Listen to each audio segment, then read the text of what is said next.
Seat से विनेश फोगाट पीछे चल रही हैं।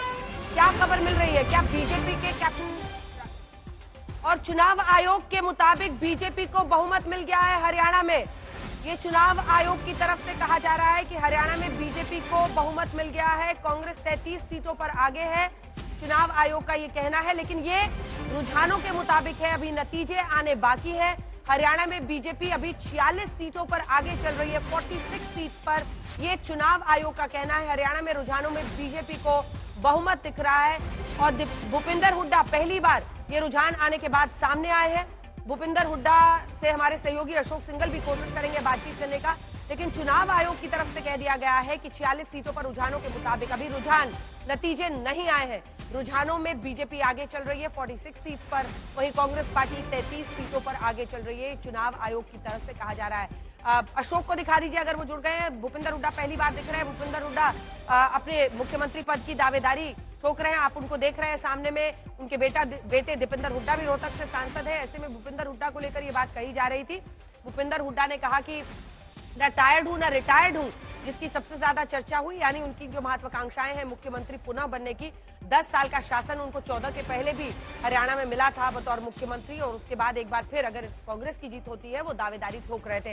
लेकिन फिलहाल रुझान दिखा रहे हैं कि बीजेपी 47 सीटों पर आगे है, और इलेक्शन कमीशन का ये कहना कि बीजेपी रुझानों के मुताबिक 46 सीटों पर आगे है, ये अपने आप में एक बड़ा संकेत है। अनमोल, विनेश फोगाट पीछे चल रही है, जुलाना से ऐसी खबर आ रही है, वहां पर क्या अपडेट है अगर आप काउंटिंग बूथ पर है तो?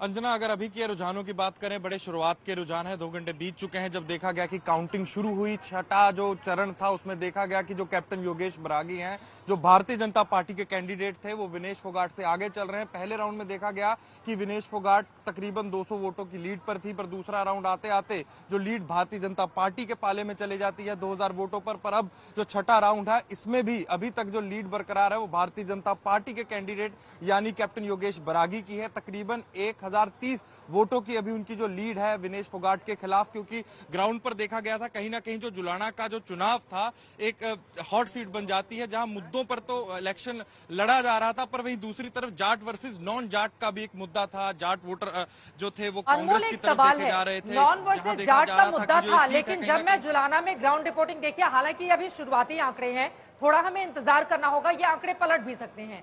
लेकिन मेरा ये सवाल है आपसे, जुलाना में जो इनेलो बीएसपी की कैंडिडेट हैं वो भी जाट हैं, वो गुरुग्राम के पूर्व कमिश्नर रह चुके हैं और कई सालों से जुलाना के लिए वो बहुत काम कर रहे हैं। दूसरी तरफ एयर इंडिया में काम कर चुके जो बीजेपी के अभी के मौजूदा प्रत्याशी जो अभी आगे चल रहे हैं।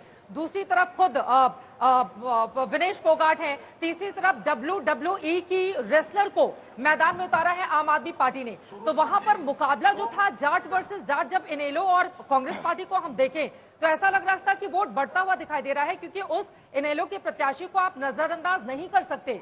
ग्राउंड जीरो पर यह बात थी, क्या ये एक कारण हो सकता है जहां से विनेश फोगाट चुनावी मैदान में है कि ये परिस्थिति विनेश को पीछे कर रही है?